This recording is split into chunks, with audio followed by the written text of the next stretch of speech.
Hi guys and welcome back to the channel Deepak Yadav Education. Welcome to the daily current affairs of 4th of May 2023. तो guys आज है तारीख 4 मई 2023 और है Thursday. आज की तारीख से जितने भी मोस्ट इंपॉर्टेंट करंट अफेयर्स बनेंगे उन सभी करंट अफेयर्स को हम यहाँ पर डिटेल से डिस्कस करेंगे।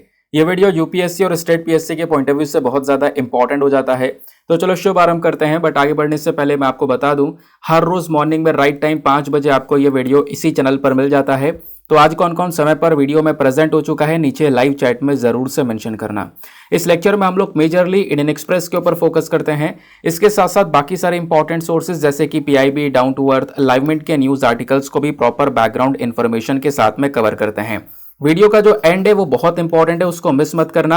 अगर आप उसको मिस करते हो तो एक बहुत बड़ी मिस्टेक करने वाले हो, क्योंकि लास्ट में आपको डेली बेसिस पे क्वेश्चंस की प्रैक्टिस करवाई जाती है और आप क्वेश्चंस को अटेम्प्ट करने के बाद में जो भी स्कोर आता है उसको नीचे कमेंट सेक्शन में जरूर से लिखना। आपको एक कॉन्फिडेंस भी आएगा, साथ ही साथ में आपने जो भी कुछ पढ़ा होगा इस लेक्चर से उसको क्वेश्चंस के फॉर्म में प्रैक्टिस करके एग्जामिनेशन के लिए आप पहले से तैयारी करके चल रहे होंगे। बाकी इस लेक्चर का पीडीएफ वगैरह चाहिए तो उसके लिए आपको टेलीग्राम पर जाना है। वहां पे जाके सर्च बॉक्स में लिखना है दीपक यादव एजुकेशन यूपीएससी। आपको ये टेलीग्राम चैनल मिलेगा, यहां से आप डेली बेसिस पे इस लेक्चर के पीडीएफ को डाउनलोड कर पाओगे। साथ ही साथ में अगर आप मेरे साथ में पर्सनली कनेक्ट करना चाहते हो तो उसके लिए इंस्टाग्राम पे जाना है। वहां पे जाके अगेन आपको दीपक यादव एजुकेशन लिखना है, जहां पर 12,000 से ज्यादा लोग मेरे साथ में जुड़ चुके हैं। आप भी मेरे साथ में पर्सनली जुड़ सकते हो। नाउ फाइनली स्टार्ट करते हैं सेशन को। काफी सारे रेलिवेंट आर्टिकल्स हैं जहां पर हम कुछ इंपॉर्टेंट फैक्ट्स को एग्जामिनेशन के लिए कवर करने वाले हैं। सबसे पहला आर्टिकल बात करता है पिग्मी हॉक के बारे में। तो यहां पर जो आपको ये एनिमल दिख रहा है इसी को हम लोग पिग्मी हॉक के नाम से जानते हैं। ये पहले हम समझेंगे न्यूज क्या है, खबर क्या निकल कर आई है। खबर यह है कि देखो, एक आर्टिकल पब्लिश हुआ है जर्नल साइंस के अंदर में। उस आर्टिकल के अकॉर्डिंग बताया गया है कि जो अफ्रीकन स्वाइन फीवर नाम की जो बीमारी है, इसने कहीं ना कहीं इन पिग्स की जो पॉपुलेशन है, इन सुअर की जो पॉपुलेशन है वो काफी ज्यादा कम कर दी है एशिया के अंदर में 2018 से, ऐसा यहां पर मेंशन किया जा रहा है। और कहीं ना कहीं यहां पर ये जो अफ्रीकन स्वाइन फीवर है ये इन पिग्मी हॉक के लिए भी काफी ज्यादा खतरनाक बन चुका है। तो इस वजह से पिग्मी हॉक न्यूज में है, तो इस वजह से आपने पढ़ना होगा पिग्मी हॉक के बारे में कुछ रेलिवेंट चीजें जो एग्जाम में पूछी जा सकती हैं। जैसे क्या क्या पूछा जा सकता है वो मैं आपको यहीं पर बताऊंगा। जब बात करते हैं पिग्मी हॉक की तो इस प्रकार से आपको यहाँ पर ये जो पिग है वो देखने को मिलेगा। यहाँ पर आप इसको कह सकते हो एक जंगली सुअर यानी कि वाइल्ड पिग। ठीक है, तो छोटे साइज का होता है, बहुत कमी से दिखाई पड़ता है। एक रेयरेस्ट स्पीशी है वाइल्ड पिग की जो दुनिया भर में पाई जाती है। इसी को हम लोग पिग्मी हॉक के नाम से जानते हैं। और ये ना बहुत कम ही ऐसे मैमल्स में से आता है जो कि अपना घर खुद बनाता है। कहोगे इसमें क्या बात है, बहुत सारे जानवर ऐसे जो अपना घर खुद बना लेते हैं। हाँ देखो, ये बना लेता है लेकिन साथ ही साथ में उस घर में एक छत भी नजर आती है। कुछ इस प्रकार से यहाँ पर जैसे घोंसला होता है ना, उस प्रकार से यहाँ पर इसने ये जो है घर बना रखा है। इसके ऊपर एक छत है, इसी के अंदर में ये जो पिग्मी हॉक्स है ये रहते हैं। और उसके बाद में ये जो पिग्मी हॉक्स है ये हमें क्या दर्शाते हैं, जहां जहां पर ये रहेंगे उस एरिया का आप इकोसिस्टम के बारे में जान सकते हो। जैसे कि उस एरिया में बहुत बड़ी बड़ी घासें वगैरह जो है वो इनको चाहिए होती है, उसी हैबिटेट में ये रहना पसंद करते हैं। तो हैबिटेट कौन सा प्रेफर करते हैं, खासकर जहां पे बहुत ज्यादा घासें हो, बहुत बड़े साइज की घासें हो, है ना, टॉल टॉल ग्रासेस यहाँ पर देखने को मिले, अलग अलग प्रकार के हर्ब्स की वैरायटीज हो, श्रब्स की वैरायटीज हो, छोटे मोटे पेड़ हो, तो उस एरिया में रहना थोड़ा ही ज्यादा पसंद करते हैं। और करंट समय में यानी आज के समय में इन पिग्स की जो पॉपुलेशन है वो सबसे ज्यादा कहां पर है, तो मानस टाइगर रिजर्व के अंदर यहां पर आपको कुछ पिग्मी हॉक्स देखने को मिल जाते हैं। बाकी कंजर्वेशन स्टेटस की बात करें, हाँ बिल्कुल एग्जामिनेशन में आपसे ये जरूर पूछा जा सकता है। तो इन पिग्मी हॉक्स को बचाने के लिए, सुरक्षा देने के लिए इनको कंजर्वेशन स्टेटस यानी कि IUCN रेड लिस्ट के अंदर में कहीं पर रखा गया है। कहां पे रखा गया है, क्रिटिकल एंडेंजर्ड कैटेगरी में। तो क्रिटिकल एंडेंजर्ड कैटेगरी में जिस भी जानवर को रखा जाता है इसका मतलब ये जानवर बहुत बहुत ज्यादा खतरा में है, यानी इसकी जो पॉपुलेशन है वो लगातार कम होती हुई नजर आ रही है। इतना ध्यान रखना क्योंकि डायरेक्टली ये चीज पूछी जाती है कि इसका IUCN रेड लिस्ट का स्टेटस क्या है। दूसरी चीज, इसको वाइल्ड लाइफ प्रोटेक्शन एक्ट 1972 के अंदर में शेड्यूल 1 में रखा गया है। शेड्यूल 1 में रखने का मतलब है कि अगेन देखो, इसका जो व्यापार वगैरह आप नहीं कर सकते, इसको हाई प्रोटेक्शन दी गई है। और हाई प्रोटेक्शन देने का मतलब है कि अगर इसका कोई शिकार करता है, क्योंकि शिकार वगैरह भी बहुत होता है, तो जो भी शिकार करेगा उसके ऊपर हाई पेनल्टीज चार्ज की जाएंगी। ठीक है, उसके खिलाफ यहाँ पर एक एक्शन लिया जा सकता है। तो ये इसका कंजर्वेशन स्टेटस हो गया। अब बात आती है अफ्रीकन स्वाइन फीवर के कुछ की फैक्ट्स के बारे में, यानी कि इसके बारे में कुछ रेलिवेंट चीजें हैं वो आपने पता होनी चाहिए, क्योंकि यहाँ पर यही बीमारी है जो कि इन पिग्स की पॉपुलेशन को लगातार कम कर रही है। तो अफ्रीकन स्वाइन फीवर एक हाईली कॉन्टेगियस वायरल डिजीज है, एक वायरस की वजह से फैलने वाली बीमारी है और बहुत तेजी से फैलती है। और खासकर कह सकते हो जानवरों में, वाइल्ड पिग्स के अंदर सबसे ज्यादा फैलती है। यानी इन सुअरों के अंदर में सबसे ज़्यादा फैलती है। और इस बीमारी के अंदर जो मोर्टिलिटी रेट है वो 100% है, 100% चांसेस होते हैं कि जो जानवर है वो मर जाता है। ये वायरस कौन सी फैमिली को बिलोंग करता है? एस्पेरविरिडे फैमिली से यहाँ पर ये वायरस बिलोंग करता है। इसके लक्षण क्या होते हैं? वॉमिटिंग, डायरिया, उसके बाद में जो स्किन होती है वो यहाँ पर डार्क होने लगती है ना। तो ये जो प्रॉब्लम्स है वो आने लगती हैं। आईज में बहुत सारी इचिंग वगैरह की प्रॉब्लम्स यहाँ पर आने लगती हैं जब ये अफ्रीकन स्वाइन फीवर किसी भी जो पर्टिकुलर एनिमल उसको हिट करता है।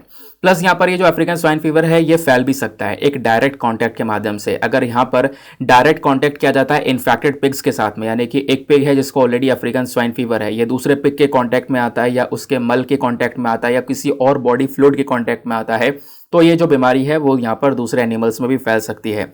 ये तो हो गया इसका डायरेक्ट कॉन्टैक्ट। एक इनडायरेक्ट कॉन्टैक्ट भी हो सकता है। इनडायरेक्ट कॉन्टैक्ट जैसे कि यहाँ पर कुछ इक्विपमेंट्स, कुछ व्हीकल्स, या फिर यहाँ पर काफ़ी सारे लोग जो कि उस एरिया में काम कर रहे हैं, है ना। पिग फार्म्स की अगर हम लोग बात करें तो काफ़ी सारे एरियाज होते हैं। तो अगर कोई व्यक्ति यहाँ पर उस कॉन्टैक्ट में आता है जहाँ पर वो पिग पहले रह चुका है ना, वहाँ पर किसी चीज़ में वो जो वायरस है वो लग चुका है, फिर दूसरा पिग आता है उसके कांटेक्ट में लग जाता है, मतलब उस वायरस के कांटेक्ट में आता है, तो यहाँ पर ये बीमारी फैल सकती है। मतलब डायरेक्ट और इनडायरेक्ट दोनों ही तरह के कांटेक्ट आपको देखने को मिल सकते हैं, ठीक है। फिर उसके बाद में कई सारे पिग्स ऐसे होते हैं, देखो एक मान लो पिग ऐसा है जिसको ये अफ्रीकन स्वाइन फीवर था, अब वो मर गया, मरने के बाद में दूसरा पिग आया उसने उसको खा लिया, तो वो जो वायरस है वो अगेन उसके बॉडी में पहुंच जाएगा। तो उस प्रकार से जो वायरस है वो फैलता रहता है। प्लस आज के समय में दुनिया में सबसे ज़्यादा कहाँ पर अफ्रीकन स्वाइन फीवर के केसेस देखने को मिलते हैं, तो वह सब सहारा अफ्रीका। तो अफ्रीकन कॉन्टिनेंट को जब आप देखोगे तो ये जितना भी ग्रीन कलर में आपको दिखाया गया है, नाइजर, चैड, नाइजीरिया, कैमरून, है ना, ये कंट्रीज आपको दिख रही हैं। उसके बाद ये जो पूरा ग्रीन कलर का पोर्शन है अफ्रीका का, यही है सब सहारा अफ्रीकन रीजन, और यहीं पर सबसे ज़्यादा अफ्रीकन स्वाइन फीवर के जो केसेस हैं वो सबसे ज़्यादा देखने को मिल जाते हैं। सवाल यह है क्या यह इंसानों को भी अफेक्ट करता है? देखो इसके बारे में कोई ज़्यादा जानकारी नहीं है कि हाँ ये ह्यूमन बींग्स को भी अफेक्ट करता है। ह्यूमन बींग्स के केसेस यहाँ पर निकल कर नहीं आते हैं, तो नहीं जाना जाता कि यहाँ पर ये बीमारी क्या वाकई में ह्यूमंस को अफेक्ट करती है या नहीं करती, इसके बारे में कुछ ज़्यादा जानकारी हमारे पास में है नहीं। प्लस सवाल यह है कि अगर यहाँ पर किसी जानवर को इन्फेक्शन हो जाता है तो क्या इसको ठीक किया जा सकता है? देखो अभी भी यहाँ पर इसका कोई भी ठीक करने का या जो ट्रीटमेंट है या कोई इलाज है वो इस इन्फेक्शन का नहीं देखने को मिलेगा। कोई भी अप्रूव वैक्सीन भी नहीं है जो कि यहाँ पर इस बीमारी को ठीक कर सके, ठीक है। तो ये यहाँ पर मैंने आपको अफ्रीकन स्वाइन फीवर के बारे में बताया, प्लस पिग्मी हॉक के बारे में जो रेलिवेंट चीज़ें थी वो आपको यहाँ पर समझा दी गई हैं। अगले आर्टिकल पर आते हैं। नेक्स्ट आर्टिकल में एक सर्वे के बारे में डिस्कशन किया गया है। उस सर्वे का नाम है नेशनल मैन्युफैक्चरिंग इनोवेशन सर्वे। अब ये क्या है इसको समझना है। देखो खबर क्या निकल कर आती है, न्यूज़ ये है कि हाल ही में जो secretary of department of science and technology हैं, इन्होंने नेशनल मैन्युफैक्चरिंग इनोवेशन सर्वे को अभी रिलीज़ किया है। तो ये जो सर्वे है ये रिलीज़ हो चुका है। इस सर्वे ने कई सारा डेटा दिया है। नाम से पता चल रहा है ये सर्वे क्या बता रहा होगा। ये सर्वे हमारे देश में मैन्युफैक्चरिंग की स्थिति बता रहा होगा कि जो मैन्युफैक्चरिंग सेक्टर है उसमें किस किस प्रकार के आविष्कार हो रहे हैं, कौन कौन से इनोवेशंस हो रहे हैं, उस चीज़ के ऊपर ये मेन फोकस कर रहा होगा, ठीक है। तो ये जो सर्वे है वैसे यहाँ पर ये ना कह सकते हो कि दो अलग अलग बॉडीज़ हैं जो मिलकर यहाँ पर इस पूरे सर्वे को तैयार करती हैं। एक तो हो गई department of science and technology, दूसरी जो है वो है UNIDO, ठीक है। Department of science and tech के बारे में आपको पता है, साइंस एंड टेक के पर्सपेक्टिव से बेसिकली काम करती है इंडिया के अंदर में। दूसरी जो है ये जो बॉडी है ये यूनाइटेड नेशन की है, ठीक है। तो United Nation Industrial Development Organization इसका नाम ही है। तो ये दोनों बॉडीज आपस में मिलकर क्या करती हैं, इस नेशनल मैन्युफैक्चरिंग इनोवेशन सर्वे को तैयार करती हैं। इस सर्वे का मेन मकसद क्या है? इसका मेन मकसद है कि जो भी यहाँ पर मैन्युफैक्चरिंग फर्म्स हैं भारत के अंदर में, जो भी मैन्युफैक्चरिंग सेक्टर के अंदर में काम कर रहे हैं, वहाँ पर किस प्रकार से इनोवेशंस हो रहे हैं उनका मूल्यांकन करना, उनको अच्छे से इवैल्यूएट करना, ठीक है। ये इसका मेन काम है कि कैसा परफॉर्मेंस चल रहा है, ये मेन मकसद है सर्वे का। और ध्यान रखना जो पहला सर्वे आया था नेशनल इनोवेशन सर्वे, ये 2011 में आया था, ये बात भी आपने ध्यान में रखनी है। और जैसे मैंने आपको बताया इस सर्वे को तैयार करने के पीछे दो बॉडी का मेन हाथ है। एक तो हो जाती है हमारी department of science and tech और दूसरी है UNIDO। तो यहाँ पर आपको UNIDO के बारे में पढ़ना जरूरी है, that is United Nation Industrial Development Organization. ये बेसिकली एक स्पेशलाइज एजेंसी है हमारे यूनाइटेड नेशन की, यानी यूनाइटेड नेशन की बॉडी है, नाम के आगे ही लगाए तो आप यहाँ पे आप इसका सिंपल सा पता लगा सकते हो। इसका मेन काम क्या होता है? इसका मेन काम होता है इंडस्ट्रियल डेवलपमेंट को आगे बढ़ाना, जो इंडस्ट्री का विकास उसको और ज्यादा सपोर्ट करना, प्रमोट करना, आगे बढ़ाने के ऊपर इसका मेन फोकस होता है। ये जो बॉडी है UNIDO, ये लगभग 171 कंट्रीज को सपोर्ट करती है। कितने 177 मेंबर्स जो हैं बेसिकली इसका हिस्सा भी है, 177 कंट्रीज इसके मेंबर्स भी हैं, उनको सपोर्ट प्रोवाइड करवाती है। इसका मेन फंक्शन क्या होता है? इसका मेन फंक्शन होता है कि इन देशों को टेक्निकल सपोर्ट प्रोवाइड करवाना, रिसर्च को लेकर काम करवाना, पॉलिसी को लेकर एडवाइस देना, प्लस यहाँ पे कुछ रूल्स एंड रेगुलेशंस के प्रति एक्टिविटीज को करना, पार्टनरशिप को बढ़ावा देना, टेक्नोलॉजी ट्रांसफर करना, ये सारा काम यहाँ पर यूएनआईडीओ का होता है। सवाल यह है, क्या इन 171 मेंबर्स में से भारत भी इस बॉडी का मेंबर है? हाँ बिल्कुल, भारत भी यहां पर इस ऑर्गेनाइजेशन का एक सदस्य है। आपने ध्यान में रखना है, आपसे डायरेक्टली प्रश्न पूछा जा सकता है। आगे आते हैं उसके बाद में नेक्स्ट आर्टिकल पर। अगले आर्टिकल पर बढ़ने से पहले दोस्तों मेक श्योर करना वीडियो पर जो लाइक का बटन है उसको प्रेस कर देना। एक टारगेट है हमारा 2000 लाइक्स का, प्लीज आप उसको अचीव करवा सकते हो फटाफट। यहीं पर आपने सुन लिया, आप लाइक कर दोगे तो यहां पर हम अपने इस टारगेट को पहुंचा पाएंगे। ये आर्टिकल बात करता है गम अरेबिक के बारे में। गम अरेबिक इस प्रकार का जो गम है वो आपको यहाँ पर नजर आएगा। इसका कैंडी यानी टॉफी वगैरह के अंदर में यूज किया जाता है। ये गम कहाँ से मिलता है सब कुछ हम डिस्कस करेंगे, लेकिन उससे पहले समझ लो आखिरकार ये अचानक से न्यूज में ये अचानक से अजीब सी चीज क्यों आ चुकी है। देखो सूडान के अंदर में जो ये पूरी लड़ाइयाँ हुई हैं, कॉन्फ्लिक्ट हुआ है, इसकी वजह से जो सूडान के अंदर में गम अरेबिक का प्रोडक्शन हुआ करता था ये आज के समय में कम हो चुका है। ठीक है, बवाल की वजह से, ये जो पूरा का पूरा कॉन्फ्लिक्ट चल रहा है उस वजह से। और आपको पता है कि ये जो गम अरेबिक है इसका काफ़ी ज़्यादा यूज़ होता है। गम अरेबिक का यूज़ होता है जो फिजी ड्रिंक्स होती हैं, है ना, फिर उसका कैंडी हो गई, कॉस्मेटिक्स के जो सामान होते हैं उसमें भी यहाँ पर इसका यूज़ होता है। बट इसका प्रोडक्शन अभी थोड़ा सा कम किया गया सूडान में, उस वजह से ये न्यूज़ में है। तो अभी हम समझेंगे गम अरेबिक एग्जैक्टली क्या है। गम अरेबिक एक नेचुरल गम है, प्राकृतिक तौर पर यहाँ पर हम लोग को एक जो गम है वो मिल जाता है। कौन से पेड़ से मिलता है? एकेशिया के पेड़ से। एकेशिया पेड़ जो कि अफ्रीका में पाए जाते हैं खासकर, इसके अंदर भी अलग अलग स्पीशीज आती हैं, उन पेड़ों से यहाँ पर ये जो गम है वो मिल जाता है। ठीक है, और उन गम से इस प्रकार की जो कैंडीज हैं वो बनाई जाती हैं, जैसा आप यहाँ पर देख पा रहे होंगे। कैंडीज के साथ साथ जैसे मैंने बोला कॉस्मेटिक्स के सामान में भी इसका यूज होता है। सवाल यह है कि ये गम स्पेशली कहाँ कहाँ पर पाया जाता है? मैंने बोला एकेशिया वाले पेड़ों में से पाया जाता है। अब जो एकेशिया के जो पेड़ हैं ये नॉर्थ अफ्रीका में भी पाए जाते हैं, उसके साथ साथ सब सहारन अफ्रीकन, अभी मैंने आपको सब सहारा अफ्रीका जो है मैप में दिखाया था, याद होगा। उसके अलावा ऑस्ट्रेलिया, इंडिया और साउथ अमेरिका में भी इस प्रकार के पेड़ पाए जाते हैं जहां से इस गम को निकाला जाता है। इंडिया में स्पेशली कहां पे पाया जाता है? तो इंडिया में जो ड्राई रॉकी एरियाज हैं, जो सूखे एरियाज आपको ज्यादातर देखने को मिलेंगे पंजाब के सदर्न ईस्ट में, अरावली पहाड़ियों के आसपास के जो सूखे पार्ट हैं, राजस्थान और गुजरात में जहां पे सूखा थोड़ा ज्यादा है, वहीं पर आपको ये पेड़ देखने को मिलेंगे, क्योंकि अफ्रीका में भी ज्यादा सूखी ही जगह है और वहीं पर ये पेड़ पाए जाते हैं। उसमें से ये जो गम है ये अरेबिक गम निकाला जाता है। अब सवाल यह है कि दुनिया में सबसे बड़े प्रोड्यूसर कौन है इस अरेबिक गम का? तो उसमें है कैमरून, चैड, माली, नाइजीरिया, सूडान। ये सारे के सारे अफ्रीकन कंट्रीज हैं जो कि लगभग दुनिया में जितना प्रोडक्शन होता है इस अरेबिक गम का, उसका 70% प्रोडक्शन यहीं से इन देशों के साइड से किया जाता है। सवाल यह है कि इनको निकाला कैसे जाता है? तो देखो जो पेड़ है ना वो पेड़ नेचुरली यहाँ पर इस गम को बाहर निकालता है। नेचुरली यहाँ पर उस पेड़ से गम निकलता है पेड़ के बार्क वाले एरिया से। अब बार्क क्या होता है? इस प्रकार से आपने पेड़ देखे होंगे और ये दरारें जो आप देख पा रहे हो ना, इन्हीं को हम लोग यहाँ पर बार्क बोलते हैं। इन्हीं में से जो ये गम है वो निकलता हुआ नजर आता है। ये आप दूसरा पिक्चर देख सकते हो, ये एकेशिया का पेड़ है और इसमें से ये जो गम है इसी बार्क से निकल कर आ रहा है। ठीक है, तो नेचुरली फ्लो आउट होता है, इसको कलेक्ट किया जाता है और कलेक्ट करने के बाद में इसका यूज किया जाता है। अब इसका कलेक्शन कब किया जाता है? देखो एक साथ धीरे धीरे करके यहाँ पर ये जो पेड़ है ये इतना सारा गम निकाल देता है, तो नवंबर से लेकर मई के महीने तक, ये नवंबर, दिसंबर, जनवरी, फरवरी, मार्च, अप्रैल में, इन सभी महीनों के अंदर में क्या किया जाता है? इस सारे गम का कलेक्शन किया जाता है, इकट्ठा किया जाता है। क्यों? क्योंकि उसके बाद जब बरसात शुरू हो जाती है तो बरसात के समय पर कोई भी जो गम वगैरह है वो बनता नहीं है। ठीक है, क्योंकि उस समय पर पेड़ पूरी तरह से खिल जाते हैं। जब एरिया सूखा होता है तभी यहाँ पर ये गम बनता हुआ नजर आता है। तो सारा काम कलेक्शन वगैरह का काम इसी ड्राई सीजन में किया जाता है जब पूरा का पूरा मामला सूखा पड़ा होता है। सवाल यह है कि जो ये गम अरेबिक हमको मिल जाता है इसकी प्रॉपर्टीज क्या क्या देखने को मिलेंगी, इसमें क्या क्या फीचर्स हैं। सबसे पहली चीज देखो, ये ना मतलब ये थोड़ा सा इसका जो नेचर है वो थोड़ा एसिडिक सॉल्ट वाला नेचर है। इसमें कैल्शियम, मैग्नीशियम, पोटेशियम जैसी चीजें भी पाई जाती हैं। प्लस नॉन टॉक्सिक है, यानी जहरीला नहीं है। प्लस यहाँ पे कोई स्मेल वगैरह इसमें से नहीं देखने को मिलेगी। टेस्ट थोड़ा अजीब सा यहाँ पर देखने को मिलेगा, है ना।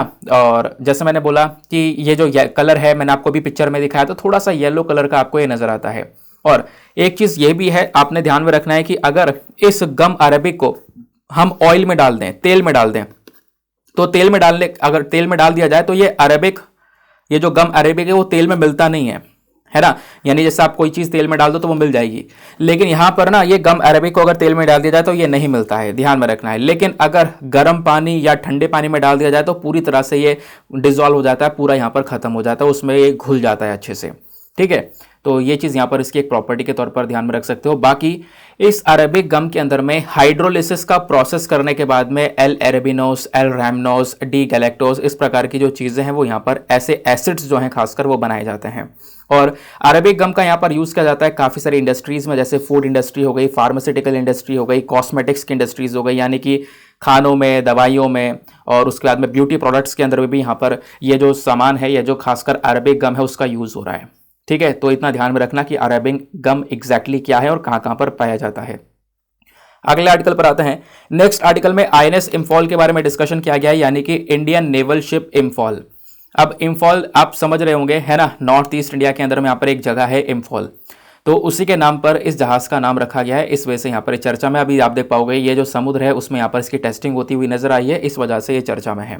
तो आईएनएस इम्फॉल का नाम रखा गया है, इंडिया के नॉर्थ ईस्टर्न जो सिटी है इम्फॉल की, इसी के ऊपर ये नाम रखा गया है। जो हमारी नेवी है, नेवी वॉरशिप डिजाइन ब्यूरो ने यहाँ पर इस पूरे जहाज को डिजाइन किया है, और फिर उसके बाद में जो मजगांव डॉक लिमिटेड कंपनी है इसने यहाँ पर इस पूरे जहाज को कंस्ट्रक्ट किया है। डिजाइन करने वाली ये बॉडी है और इसको बनाकर तैयार करने वाली मजगांव डॉक लिमिटेड। इस जहाज की जो मैक्सिमम स्पीड है वो 30 नॉट्स के आसपास है, लेंथ 163 मीटर्स है। ये चीज़ आपसे कहीं पूछी नहीं जाएंगी, तो यहाँ पर इसके बारे में इतना फोकस नहीं करना है। बाकी इस पूरे जहाज का, इस आईएनएस इम्फाल का अगर हम वेट देखें तो लगभग 7400 टन के आसपास का इसका एक डिस्प्लेसमेंट वेट देखने को मिलेगा। इस जहाज का ज़्यादातर हिस्सा जो है वो मेड इन इंडिया है, इंडिया के अंदर ही इसको बनाया गया है। उसके साथ साथ इस जहाज में कई सारे वेपन्स का यूज़ किया गया है, जैसे super red rapid gun mounts का यूज़ किया गया है, देन इंडिजीनियस टॉर्पीडो का यूज़ किया गया है, इंडिजीनियस एंटी सबमरीन रॉकेट भी लगाए गए हैं, surface to air missile BrahMos, surface to surface missile, इस प्रकार की हर एक मिसाइल्स आपको देखने को मिल जाएंगे, टॉर्पीडोज देखने को मिल जाएंगे। दुश्मन की, चाहे वो पनडुब्बी हो, चाहे दुश्मन का जहाज हो, किसी को भी ऊपर अगर अटैक करना है तो इस आईएनएस इम्फाल का बहुत आराम से यूज़ किया जा सकता है, आप ऐसा कह सकते हो, ठीक है। आगे आता है ना, उसके बाद यहां पर अगले पॉइंट में देखो एक बात और बोली गई है, मैं आपको शायद यहां पर बताना भूल गया हूं कि जो ये इंडियन नेवल शिप इम्फॉल है ना, ये प्रोजेक्ट 15B के तहत तैयार किया गया है, प्रोजेक्ट 15B के तहत। अब ये प्रोजेक्ट 15B क्या है ये आपने ध्यान रखना है। प्रोजेक्ट 15B के अंडर में, यानी ये जो प्रोजेक्ट है ना, इस इनिशिएटिव के अंडर में हम लोग जो भी हमारे पास में 4 लड़ाकू जहाज है ना, वो विशाखापत्तनम क्लास के जहाज हैं। आपसे क्वेश्चन बन सकता है कि ये जो जहाज हैं वो कौन सी क्लास के हैं। विशाखापत्तनम वाली क्लास के जहाज हैं 4 जहाज, उसमें से एक है विशाखापत्तनम खुद, फिर दूसरा है यहाँ पर मुर्मुगांव, देन है इम्फॉल, देन है सूरत। तो प्रोजेक्ट 15B के तहत विशाखापत्तनम क्लास के 4 जहाज को बनाने की तैयारी की गई है, और ये 4 जहाज मैंने आपको बता दिया। विशाखापत्तनम और मुर्मुगांव ऑलरेडी इंडियन नेवी के पास तैयार होकर आ चुके हैं, बाकी 2 जहाजों के ऊपर अभी काम चल रहा है। क्लियर हो गया। अगले आर्टिकल पर आते हैं। नेक्स्ट आर्टिकल में बात की गई है गैंगेटिक डॉल्फिन के बारे में। अब ये गैंगेटिक डॉल्फिन काफ़ी ज़्यादा चर्चा में है, ये पिक्चर आप लोगों ने थंबनेल में भी देखा होगा। हुआ क्या है कि रिसेंटली जो मछली पकड़ने वाला जाल होता है बड़ा वाला, उसकी वजह से, उसमें फंसने की वजह से जो गैंगेटिक डॉल्फिन है इसकी जान चली गई है भागीरथी रिवर के अंदर में। अब गैंगेटिक डॉल्फिन वैसी बहुत कम मात्रा में पाई जाती हैं, है ना, और एक नेशनल एक्वेटिक एनिमल भी है, तो इसके बारे में यहाँ पर जानना काफ़ी ज़्यादा ज़रूरी है। मैं आपको बता दूं यूपीएससी ऑलरेडी क्वेश्चन पूछ चुका है। यूपीएससी का क्वेश्चन ये था कि नीचे उन्होंने कुछ जानवरों के नाम दिए गए और पूछा क्वेश्चन के अंदर नेशनल एक्वेटिक एनिमल क्या है हमारा, तो वो गैंगेटिक डॉल्फिन ही है, ठीक है। तो गैंगेटिक डॉल्फिन जो है एक फ्रेश वाटर स्पीशी है, यानी कि साफ पानी में इसको रहना पसंद है, और दुनिया भर में बहुत कमी मात्रा में डॉल्फिन्स पाई जाती हैं, और खासकर कहाँ कहाँ पर पाई जाती हैं, गंगा ब्रह्मपुत्रा मेघना वाला जो रिवर सिस्टम है वो, यानी गंगा ब्रह्मपुत्रा मेघना, फिर कर्णाफुली संगू रिवर सिस्टम। ये जो रिवर सिस्टम है ये नेपाल, इंडिया और बांग्लादेश के हैं। इन्हीं रिवर्स के अंदर में जो ये गैंगेटिक डॉल्फिन है ये पाई जाती है। देखो गैंगेटिक डॉल्फिन के जो कॉमन नेम होते हैं क्या होते हैं, blind dolphin, Ganges dolphin, Ganga सूसू, फिर हीहू, देन उसके बाद में side swimming dolphin, South Asian river dolphin, ये यहाँ पर इसके कॉमन नेम्स होते हैं। अब यहाँ पर आपने देखा होगा एक वर्ड ब्लाइंड डॉल्फिन। इसको ब्लाइंड डॉल्फिन क्यों बोला जाता है, क्योंकि गैंगेटिक डॉल्फिन जो है ना ये अंधी होती है, देख नहीं सकती है। अब आप कहोगे देख नहीं सकती है तो अपना खाना वगैरह कैसे खाती होगी, कैसे शिकार करती होगी, तो वो सब अभी मैं आपको आगे समझाऊंगा। तो गैंगेटिक डॉल्फिन का साइंटिफिक नेम भी ध्यान रखना, इसका साइंटिफिक नेम है प्लेटेनिस्टा गैंगेटिका, ठीक है। और गैंगेटिक डॉल्फिन को हम लोग इंडिया का नेशनल एक्वेटिक एनिमल जो है ऑलरेडी ये दर्जा दे चुके हैं और यही क्वेश्चन यूपीएससी ने पूछा था कि इंडिया का नेशनल एक्वेटिक एनिमल क्या है, तो वो है गैंगेटिक डॉल्फिन। ठीक है, अब बात करते हैं डिस्क्रिप्शन की, यानी कि इस डॉल्फिन के आप अपीयरेंस को देखो। ये डॉल्फिन इस प्रकार से आपको दिखाई पड़ती है, जिसका एक लंबा सा मुंह, चोंच जैसी यहाँ पर इसकी स्नाउट देख रही होगी, एक सर्कल सा यहाँ पर आप देख पाओगे, एक कर्व सा बना हुआ है, इसके फिन्स काफी ज्यादा बड़े आपको यहाँ पे नजर आएंगे। वही अपीयरेंस दिया गया है, वो अपीयरेंस कभी एग्जामिनेशन में आपसे पूछा जाएगा नहीं। बात यह है कि मैंने आपसे बोला था ये जो डॉल्फिन है ये ब्लाइंड होती हैं, यानी कि ये अंधी होती हैं। तो अपना शिकार कैसे करती हैं? शिकार करने के लिए यहां पर इनके पास में एक बायोसोनर सिस्टम है। बायोसोनर सिस्टम का मतलब पता है क्या है? मतलब यहां पर यह है कि जो ये डॉल्फिन है, अगर ये देख नहीं सकती है तो सपोज अगर ये पानी के अंदर चल रही है, कुछ आ गया सामने तो टकरा सकती है उससे, या अगर इसको यहां पर कुछ खाना है ना, अपना शिकार करना है, तो कैसे कर पाएगी? तो उसके लिए ये कुछ वेव्स को प्रोड्यूस करती है, अपनी जो साउंड है वो बनाती है। ये आवाज निकालेगी, तो आवाज निकालने के बाद में यहां पर इसके पास से साउंड निकलेगी और ऐसे साउंड जाएगी सामने, और साउंड सामने जाएगी और कोई भी ऑब्जेक्ट होगा, मान लो यहां पर एक ऑब्जेक्ट है, साउंड इस वाले चीज से टकराकर वापस से यहां पर डॉल्फिन के पास में जाता है और वो डॉल्फिन को यहां पर इसके बारे में इंफॉर्मेशन देता है कि कितनी दूरी पर वो ऑब्जेक्ट आज के समय में रखा हुआ है। उसके हिसाब से यहां पर जो डॉल्फिन है वो काम करती है और अपना जो टारगेट है उसको हिट करती है, और खासकर यहां पर अपना जो शिकार वगैरह है वो करती है। ठीक है, तो इस प्रकार से साउंड वेव्स को प्रोड्यूस करके ये सारा काम करती है। अब साउंड को प्रोड्यूस करना है इसे बार बार, तो इस चक्कर में वो समुद्र के अंदर ज्यादा समय तक रह नहीं पाती है, तो इसको बार बार लगभग 30 से 120 सेकंड के अंदर थोड़ी बार देर के लिए बार बार निकलना पड़ता है। ठीक है, क्योंकि यहाँ पर समुद्र के अंदर को साउंड प्रोड्यूस करना पड़ता है, तो थोड़ी देर यहाँ पर ये बाहर निकल कर आती रहती है। अब बात यह है कि इसका कंजर्वेशन स्टेटस क्या है। देखो, एग्जामिनेशन में ये जरूर आपसे पूछा जा सकता है। तो गैंगेटिक डॉल्फिन का सबसे पहली चीज IUCN लिस्ट के अंदर में कहां पे रखा गया इसको? IUCN रेड लिस्ट में इसको एंडेंजर्ड कैटेगरी में रखा गया है। एंडेंजर्ड कैटेगरी में रखने का मतलब है, अगेन ये जो जानवर है काफी ज्यादा खतरे में है, इसकी पॉपुलेशन कम हो रही है। वाइल्ड लाइफ प्रोटेक्शन एक्ट के अंदर में शेड्यूल 1 में रखा गया है। अगेन इसकी आप हंटिंग वगैरह नहीं कर सकते, वो उसको ऊपर पूरी तरह से बैन लगाया गया है। फिर उसका साइट्स के अंदर में इसको अपेंडिक्स 1 में रखा गया है। अपेंडिक्स 1 में रखने का मतलब है जो इंटरनेशनल लेवल पर जो व्यापार होता है, जो ट्रेड होता है, आप इस जानवर का ट्रेड वगैरह भी नहीं कर सकते। तो इस प्रकार से यहाँ पे इसको प्रोटेक्शन दिया जा रहा है।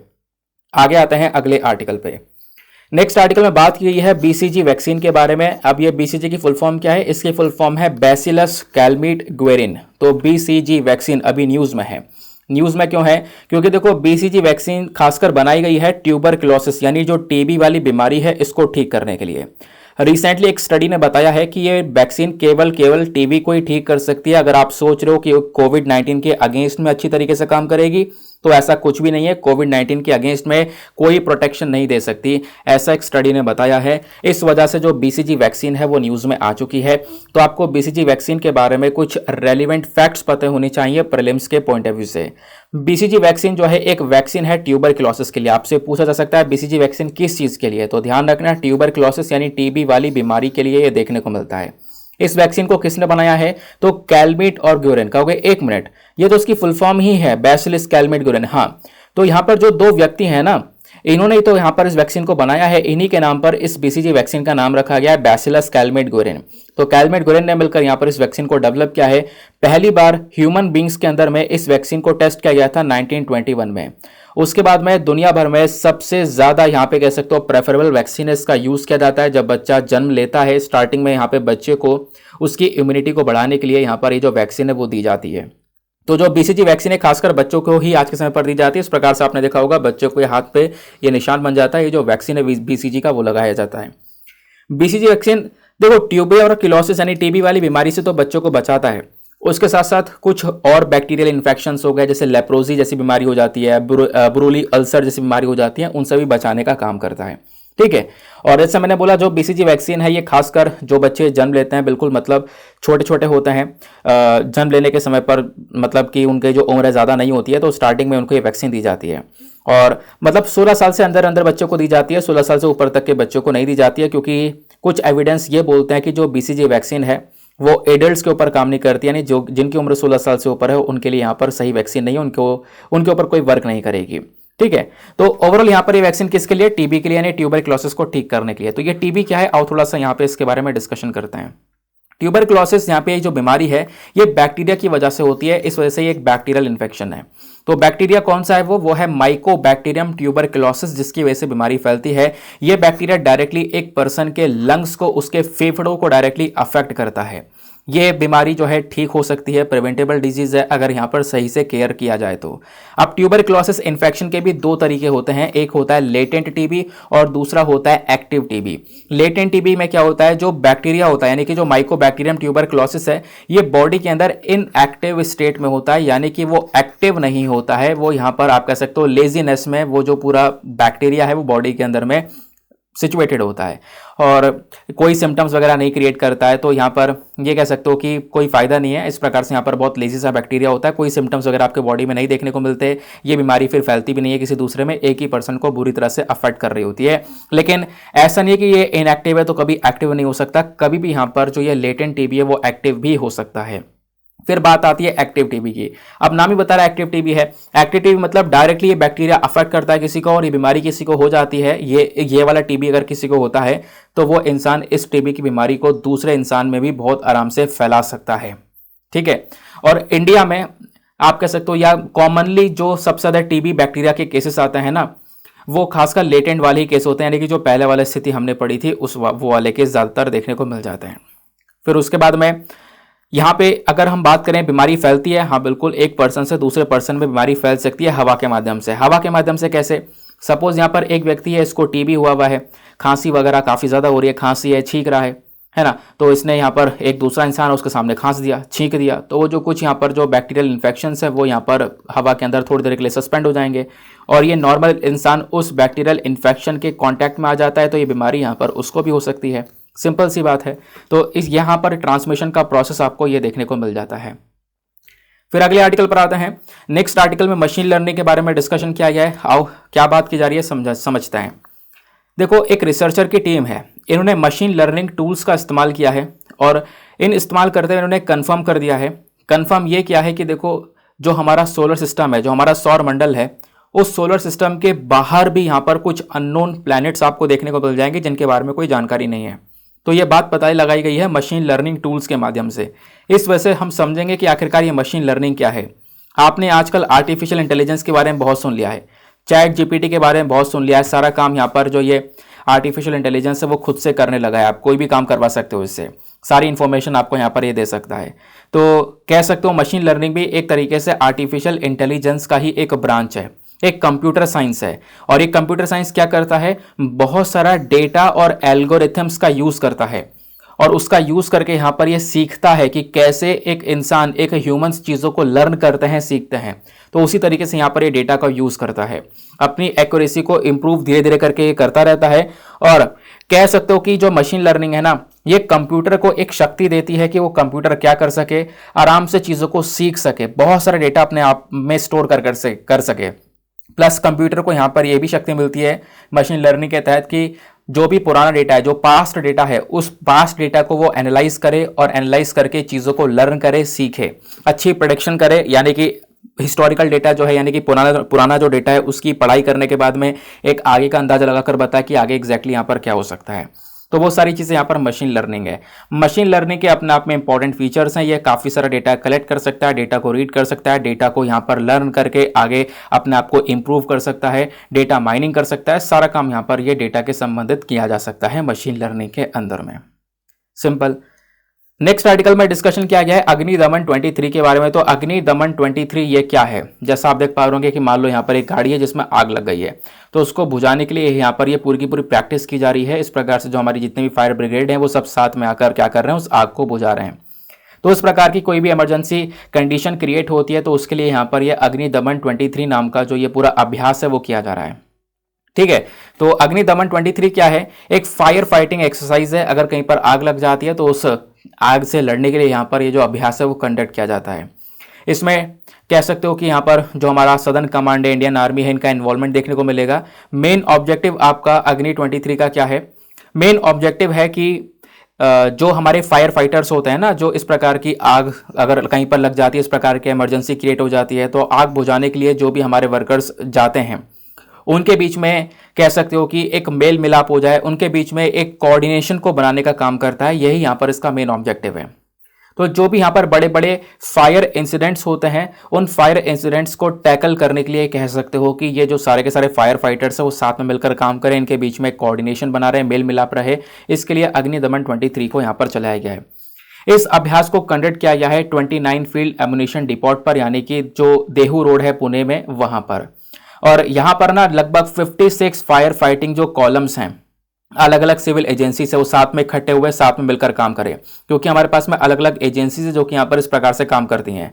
तो इससे यही होगा कि इनके बीच में कॉपरेशन बढ़ेगा, मिलकर काम कर सकेंगे। कोई बड़ी इमरजेंसी क्रिएट होती है तो उसमें यहाँ पर ये साथ में मिलकर बहुत ही कम समय में जो परेशानी होगी उसको यहाँ पर ये टाल सकेंगे, उस आग वगैरह को यहाँ पर बुझा सकेंगे, लोगों की जान बचा सकेंगे, जो इंपॉर्टेंट एसेट्स हैं उनको बचाया जा सकेगा। ठीक है, तो इसके लिए यहाँ पर अग्निदमन 23 को चलाया गया। आई होप गाइज आपको यहाँ पर अच्छे से क्लैरिटी मिल चुकी है कि हमने आज के डिस्कशन में क्या क्या पढ़ा है। नाउ फाइनली यहाँ पे अब हम लोग अपने प्रीलिम्स रैपिड फायर के क्वेश्चंस को करेंगे। लाइन से मैं आपको सारे के सारे क्वेश्चंस बताता हुआ चलूंगा। पहले क्वेश्चंस मैं आपके साथ में डिस्कस करूंगा, आपने क्या करना है सारे के सारे आंसर्स नीचे कमेंट सेक्शन में देते हुए चलना है। फिर एक साथ मैं आपको सारे के सारे आंसर्स बताऊंगा, ठीक है, ताकि आप अपने क्वेश्चंस और आंसर्स को मैच कर सको और देख सको और बता सको कि आपका कितना स्कोर आया, कितने क्वेश्चन आपने सही किए हैं। सबसे पहला क्वेश्चन बात करता है पिग्मी हॉक के बारे में। तो पिग्मी हॉक के बारे में सबसे पहला आर्टिकल ही हमने कवर किया था। पिग्मी हॉक को लेकर दो स्टेटमेंट्स हैं, बताना है कौन सा स्टेटमेंट सही है। पहला स्टेटमेंट बोलता है कि जो पिग्मी हॉक है ये एक इंडिकेटर स्पीशी है, यानी कि ये जो स्पीशी है ना, जो प्रजाति है, ये हमें ये दर्शाता है या कह सकते हो ये उस एरिया में पाया जाता है जहां पर जो घासें हैं वो थोड़ी बड़ी होती हैं, गीली घासें होती हैं, वहां पर ये पिग्मी हॉक पाया जाता है। सेकंड स्टेटमेंट बोलता है कि जो पिग्मी हॉग है इसको IUCN रेड लिस्ट के अंदर में क्रिटिकली एंडेंजर्ड स्पीशीज के अंदर में कवर किया गया है। तो बताओ कौन सा स्टेटमेंट सही है। Option A 1 only, option B 2 only, option C दोनों सही है या फिर ऑप्शन डी दोनों के दोनों गलत हैं। नाउ अगला क्वेश्चन आपसे पूछा गया है INS इम्फॉल के बारे में। तो ये जो इंडियन नेवल शिप इम्फॉल है ये हाल ही में न्यूज़ में देखने को मिला है। ये कौन सी क्लास से बिलोंग करता है ये आपने समझाना है, यानी कि जो शिप्स होते हैं उनकी अलग अलग क्लासेस होती हैं, तो कौन सी क्लास से बिलोंग करता है। Option A Visakhapatnam class, option B Kolkata class, option C Delhi class या ऑप्शन डी इनमें से कोई नहीं। तो आराम से इसका आंसर दो, बहुत ही सिंपल सा क्वेश्चन है और सिंपल सा आंसर है। नाउ अगले क्वेश्चन पर आते हैं। नेक्स्ट क्वेश्चन में आपसे पूछा गया है UNIDO के रेफरेंस में दो स्टेटमेंट्स दिए गए हैं, बताना है कौन सा स्टेटमेंट सही है। UNIDO क्या है, यह है United Nation Industrial Development Organization. ठीक है, अभी हमने जो मैन्युफैक्चरिंग इनोवेशन इंडेक्स का पढ़ा था ना, सर्वे जो पढ़ा था, उसी में मैंने आपको UNIDO के बारे में समझाया था। तो कौन सा स्टेटमेंट सही है। पहला स्टेटमेंट बोलता है कि UNIDO एक स्पेशलाइज्ड एजेंसी है यूनाइटेड नेशन की। सेकेंड स्टेटमेंट बोलता है कि इस ऑर्गेनाइजेशन का जो मेंबर है वो भारत नहीं है। तो बताओ कौन सा स्टेटमेंट सही है। Option A 1 only, option B 2 only, option C दोनों सही है या फिर ऑप्शन डी दोनों के दोनों गलत हैं। नाउ अगले क्वेश्चन पर आते हैं। यहां पर गम अरेबिक के बारे में चर्चा की गई है। गम अरेबिक के रेफरेंस में आपको दो स्टेटमेंट्स दिए गए हैं, बताना है कौन सा स्टेटमेंट सही है। पहला स्टेटमेंट बोलता है कि जो गम अरेबिक है ये एक नेचुरल गम है जो कि एकेशिया पेड़ की प्रजातियों से निकलकर आता है। सेकंड स्टेटमेंट बोलता है कि जो गम अरेबिक है ये पानी के अंदर पूरी तरह से घुल जाता है, क्योंकि यहाँ पर एक ऑर्गेनिक सॉल्वेंट है, पानी के अंदर घुल जाता है, सॉल्युबल है। तो बताओ कौन सा स्टेटमेंट सही है। Option A 1 only, option B 2 only, option C दोनों सही है या फिर ऑप्शन डी दोनों के दोनों गलत हैं। थोड़ा सा दिमाग लगाना है, एक छोटा सा लॉजिक लगाना है कि आपको क्या पढ़ाया था, उसके बेसिस पर आप इसका सही उत्तर दे सकते हो। अगले क्वेश्चन पर आते हैं। नेक्स्ट क्वेश्चन में आपसे गैंगेटिक डॉल्फिन के बारे में पूछा गया है। गैंगेटिक डॉल्फिन को लेकर दो स्टेटमेंट्स दिए गए हैं, बताना है कौन सा स्टेटमेंट सही है।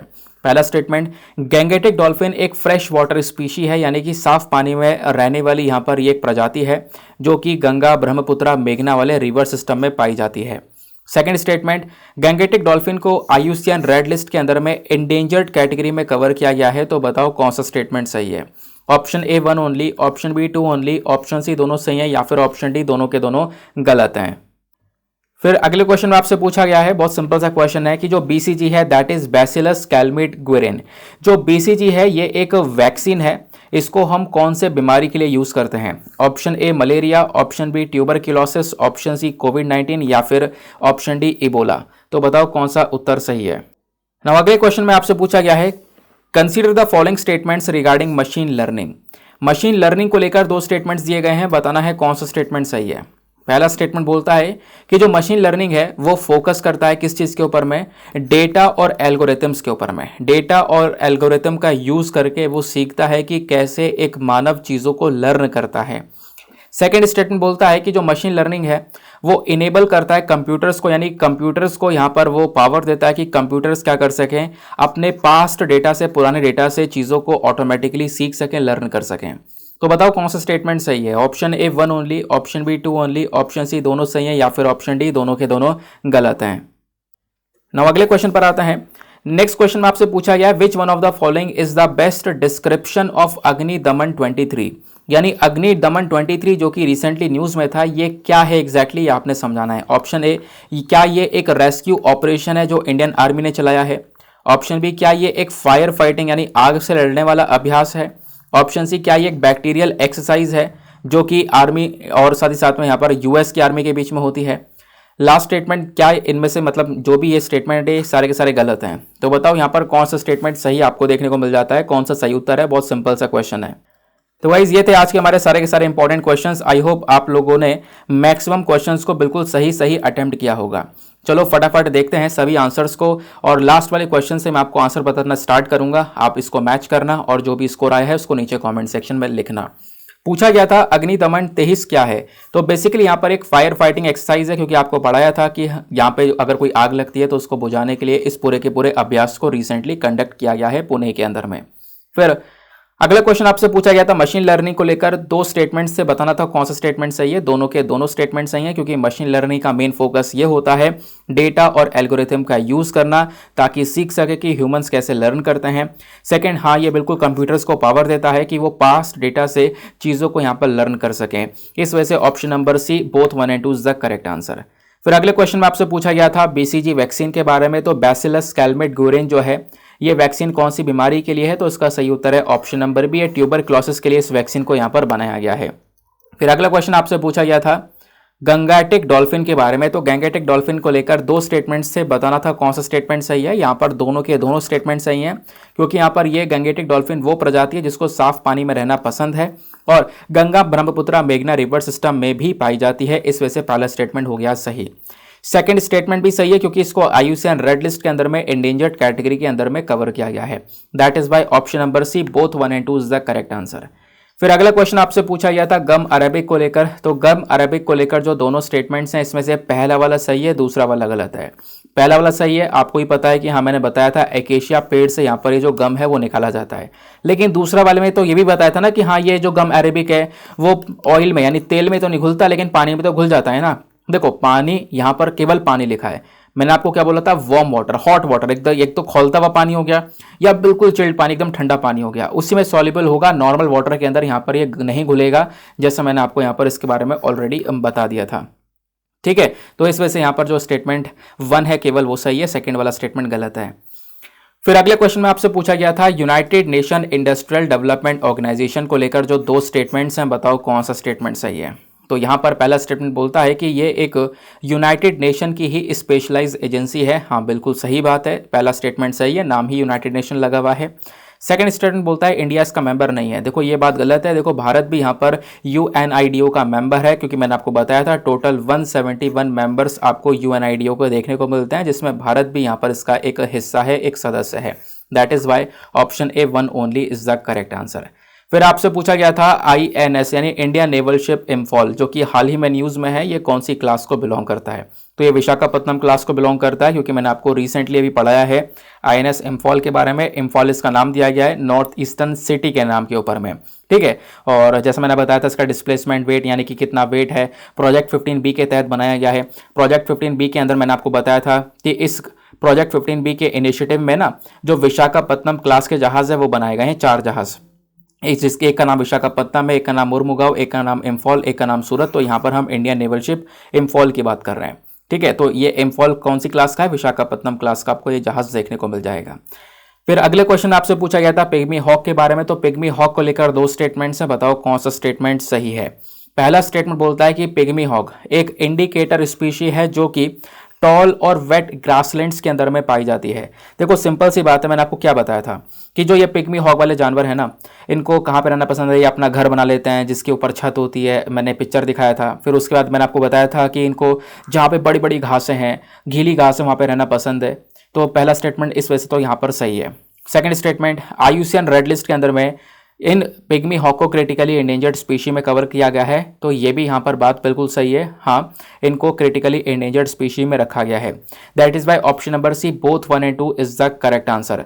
देखो यहाँ पे क्रिटिकली एंडेंजर्ड स्पीशी में रखने का मतलब यह है कि इसकी जो पॉपुलेशन है वो कम हो रही है, जिसके बारे में ऑलरेडी मैंने आपको समझाया। बाकी ये हमने आर्टिकल्स का डिस्कशन ऑलरेडी कर लिया है। आई होप गाइज आप लोगों ने मैक्सिमम क्वेश्चंस को बिल्कुल सही सही अटेम्प्ट किया है। तो आपका कितना स्कोर आया है ज़रा नीचे कमेंट सेक्शन में लिखना। देखो बहुत सारे लोग हैं जो कि यहाँ पर क्वेश्चंस को अटेम्प्ट करते हैं, अटेम्प्ट करने के बाद में ऐसे चले जाते हैं। कमेंट करने में कोई आलस मत किया करो, जो भी आपका स्कोर आता है उसको नीचे कॉमेंट सेक्शन में ज़रूर से लिखा करो। पता चलता रहता है कि हाँ कौन कौन डेली बेसिस पर एक्टिव रहता है कॉमेंट सेक्शन में। ठीक है, नाउ मिलते हैं आपसे अगले वीडियो में। आज के लिए bye bye, have a nice day, thank you and जय हिंद।